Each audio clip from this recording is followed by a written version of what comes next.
Halo Sobat Sudut semuanya, apa kabarnya hari ini? Semoga kita selalu sehat dan diberikan rezeki yang berlimpah.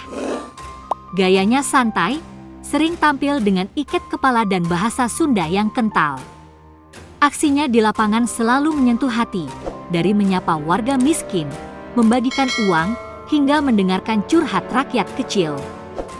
Nama Deddy Mulyadi pun melejit sebagai politisi yang bukan cuma duduk di kursi kekuasaan, tapi benar-benar turun ke jalan. Kontennya viral, sosoknya dikenal sebagai gubernur konten. Tapi, di balik semua itu muncul pertanyaan besar. Dari mana sebenarnya kekayaan Deddy Mulyadi berasal? Rumah mewah, ratusan aset properti, mobil miliaran, hingga pendapatan dari YouTube yang bisa menggaji puluhan orang, semuanya jadi bahan pembicaraan publik. Di video ini, kita akan bongkar sisi lain dari Kang Deddy. Bukan soal senyumnya, tapi soal sumber cuannya. Deddy Mulyadi lahir pada tanggal 11 April 1971 di Sukasari, Subang, sebagai anak bungsu dari 9 bersaudara. Dalam keluarga sederhana, ayahnya, Sahlin Ahmad Suryana, adalah purnawirawan tentara yang berhenti di usia muda karena sakit misterius. Sedangkan ibunya, Kitty, seorang aktivis Palang Merah Indonesia yang banting tulang sebagai buruh tani. Masa kecil Deddy diwarnai kemiskinan, makan nasi garam, menjual es mambo, hingga menggembala domba hasil dari cincin ibunya yang dijual. Domba-domba itulah yang membantu biaya sekolah dan kehidupan keluarga. Pendidikan Deddy ditempuh dari SD hingga SMA di Subang, lalu hijrah ke Purwakarta dan kuliah hukum di Sti Purnawarman, serta meraih gelar sarjana hukumnya pada tahun 1999. Untuk membiayai kuliah, ia menjual gorengan, kayu bakar, bahkan menjadi kuli angkut. Ia aktif di organisasi mahasiswa, menjadi ketua HMI Cabang Purwakarta, serta aktif dalam serikat buruh seperti SPSI dan KSSI. Deddy Mulyadi memulai karir politiknya di tahun 1999 sebagai anggota DPRD Kabupaten Purwakarta dari Partai Golkar. Di usia muda, ia dipercaya menjabat sebagai Ketua Komisi E, menunjukkan kepemimpinan yang menonjol. Pada tahun 2003, Deddy terpilih sebagai Wakil Bupati Purwakarta mendampingi Lili Hambali Hasan, menjadikannya salah satu wakil bupati termuda saat itu. 5 tahun kemudian, ia maju sebagai calon Bupati Purwakarta dan menang, memimpin daerah tersebut selama 2 periode hingga 2018. Selama masa jabatannya, Deddy dikenal dengan program-program inovatif yang mengedepankan budaya Sunda dan pembangunan infrastruktur. Pada tahun 2016, Deddy dipercaya menjadi Ketua DPD Partai Golkar Jawa Barat secara aklamasi. Namun pada Pilgub Jabar 2018, pasangan Deddy Mulyadi Deddy Miswar kalah, memberikan pelajaran berharga dalam dunia politik. Tidak menyerah, Deddy pun mencalonkan diri sebagai anggota DPR RI pada pemilu 2019 dan berhasil terpilih, mewakili Dapil Jawa Barat 7. Ia bertugas di Komisi 6 DPR yang membidangi perdagangan, perindustrian, dan investasi. Pada Mei 2023, Deddy pun bergabung dengan Partai Gerindra, langkah strategis menjelang Pilkada 2024. Ia didukung oleh koalisi besar yang mencakup Gerindra, Golkar, Demokrat, PAN, PSI, serta partai non-parlemen. Deddy mencalonkan diri sebagai Gubernur Jawa Barat. Hingga akhirnya, pada tanggal 20 Februari 2025, Deddy Mulyadi resmi dilantik sebagai Gubernur Jawa Barat oleh Presiden Prabowo Subianto, menandai puncak dari perjalanan politiknya yang panjang dan penuh dedikasi. Kehidupan pribadi. Kehidupan pribadi Deddy Mulyadi menyimpan kisah yang tak kalah menarik dari kiprah politiknya. Ia dikenal publik sebagai suami dari Anne Ratna Mustika, pemenang kontes Miss Purwakarta. Dari pernikahan ini, mereka dikaruniai 3 anak, Maulana Yudhistira, Hang Sukma, dan Siulung Maula Akbar. Namun tak banyak yang tahu bahwa Maula Akbar sebenarnya lahir dari pernikahan Dedi sebelumnya dengan Sri Setiawati. Tragisnya, Sri Setiawati wafat saat Maula masih berusia 3 bulan. Dedi kemudian menikah dengan Anne dan membesarkan Maula bersamanya. Selama lebih dari 2 dekade, Maula tak pernah tahu bahwa Anne bukan ibu kandungnya. Dedi menyembunyikan akta kelahiran putranya, menjaga rahasia besar demi menciptakan keluarga utuh. Rahasia itu akhirnya terungkap.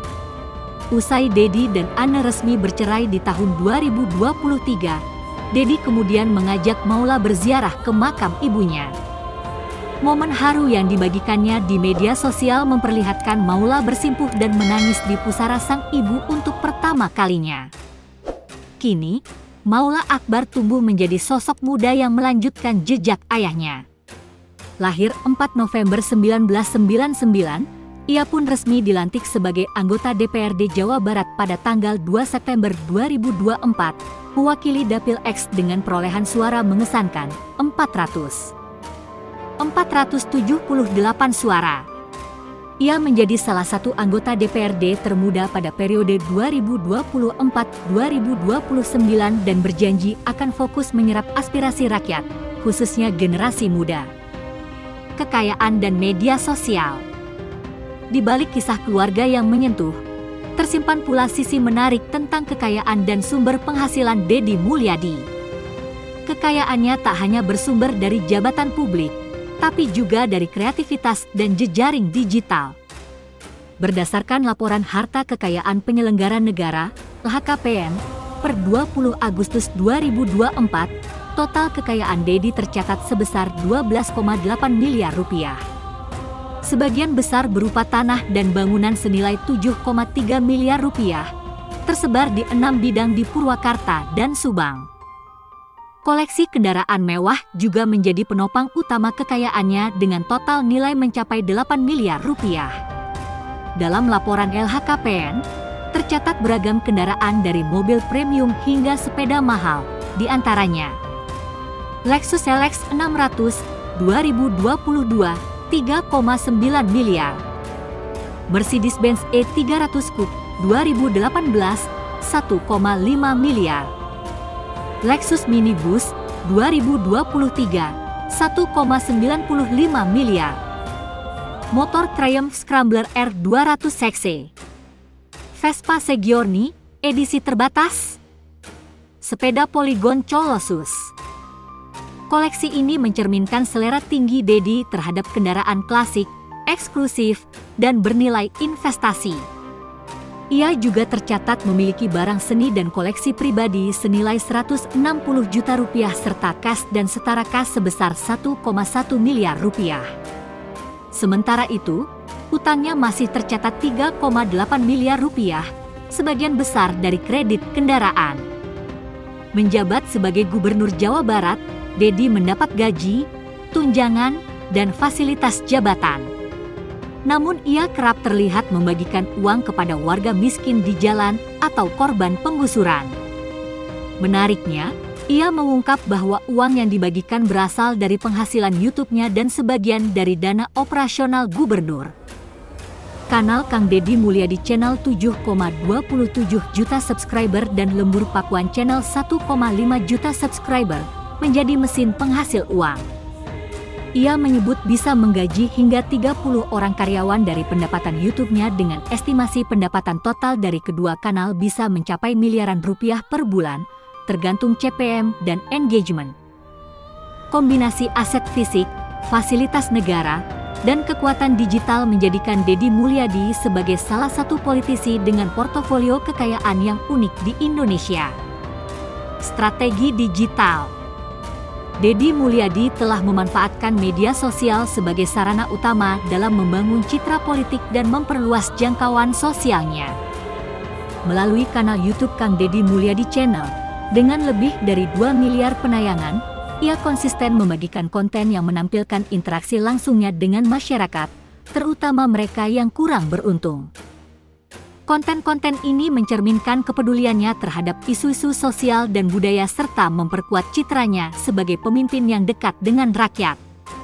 Di Instagram, akun Deddy Mulyadi 71 memiliki lebih dari 3,8 juta pengikut, di mana ia membagikan momen-momen kegiatan sosial, budaya, dan pemerintahan.